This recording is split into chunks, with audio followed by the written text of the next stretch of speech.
बहुत ही खूबसूरत एक गांव था जिसका नाम था किशनगढ़। यहाँ सभी लोग बहुत खुशी खुशी से रहा करते थे। गांव में सभी कुछ अच्छा चल रहा था और इसी बीच यूरोप से एक फैमिली अपने पुश्तैनी घर में रहने आती है। उस परिवार में पति पत्नी और उनका छोटा सा एक बच्चा था जो अपने हवेली में रहने आए थे। सभी के आते ही गांव वालों में खुशी की लहर दौड़ पड़ी, क्योंकि यह फैमिली कोई और नहीं बल्कि इसी गांव में रहने वाले एक पुराने जमींदार की थी और गांव वाले उसकी बहुत इज्जत करते थे। सब कुछ ठीक चल रहा था, लेकिन अचानक एक दिन इस परिवार के बच्चे की तबीयत अचानक बिगड़ने लगती है।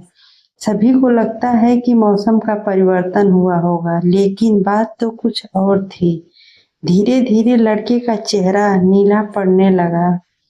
आनन फानन में परिवार वालों ने हॉस्पिटल ले गए, लेकिन डॉक्टरों को भी कुछ समझ में नहीं आया, तो उन्हें स्वास्थ्य परीक्षण के लिए आमंत्रित किया गया ताकि बच्चे की बीमारी का पता लगाया जा सके।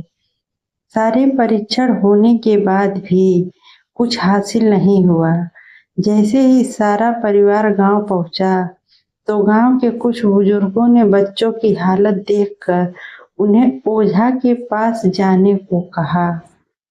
आज भी गांव में पुराने रीत रिवाज के अनुसार झाड़ फूक करके इलाज करने की प्रथा कायम है। इस परिवार के सभी सदस्य बच्चे के लिए ओझा के पास जाने के लिए तैयार हो गए। गांव के पास ही पहाड़ी में एक बाबा रहते थे जो कि काली विद्या में माहिर थे।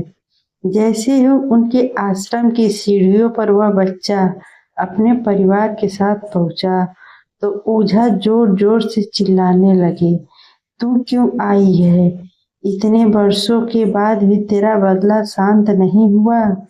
यह सब सुनकर बच्चे के माता पिता और गांव वाले दहशत में आ गए, एकदम डर गए। उन्हें समझ में नहीं आया कि बाबा इतना क्रोध में क्यों आ रहे हैं, जबकि उन्हें अभी तक कोई बात बताई नहीं गई थी। लेकिन बाबा तो काली माया से पारंगत थे। इस वजह से उन्हें रूहानी ताकतों को पहचानना आता था। सभी लोगों ने आश्रम में प्रवेश किया, लेकिन बाबा ने केवल उस बच्चे को पास आने के लिए कहा। बच्चे की हालत बहुत खराब थी। उसकी आंखें लाल हो चुकी थी, उसका शरीर नीला पड़ रहा था और उसके शरीर का तापमान आम बुखार से भी बहुत ज्यादा था। ओझा ने विभूति उठाकर के बच्चे के मुंह पर फेंका। बच्चा जमीन पर लेट गया और जोर जोर से हाथ पैर हिलाने लगा।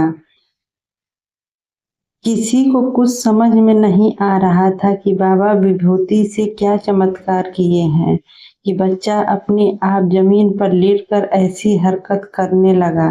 तभी अचानक बच्चा अपने पैर की उंगलियों के बल खड़ा हो जाता है और बहुत ही खूंखार औरतों की आवाज में ओझा को उसके पुराने नाम से बुलाया, अरे ओ प्रेमनाथ, मैं तुझे नष्ट कर दूंगी।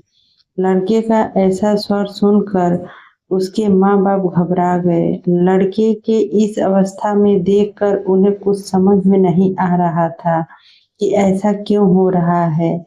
तभी ओझा ने एक मंत्र पढ़कर बच्चे को अपने काबू में किया। सारे गांव वाले ओझा से पूछने लगे, बाबा यह सब क्या है?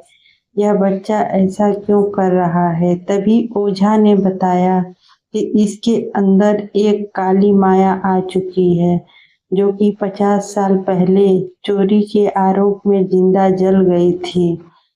उसे ऐसी सजा देने वाला कोई और नहीं बल्कि इसी बच्चे के दादाजी थे और वह चुड़ैल अपना बदला लेने के लिए आई है, क्योंकि वह गर्भवती अवस्था में जली थी और उसके कोख में पल रहा मासूम बच्चा भी जल गया है।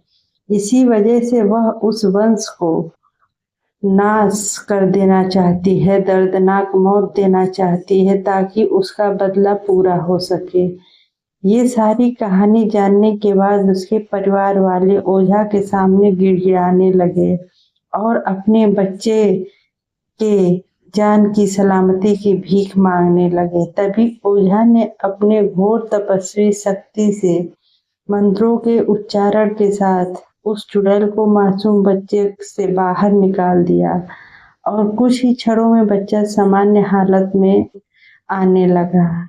सभी को लगा कि सब कुछ हमेशा के लिए ठीक हो गया, लेकिन यह तो अभी एक शुरुआत थी। ऐसे ही दिलचस्प स्टोरी सुनने के लिए प्लीज हमारे चैनल को सब्सक्राइब कीजिए, लाइक कीजिए। Thank you.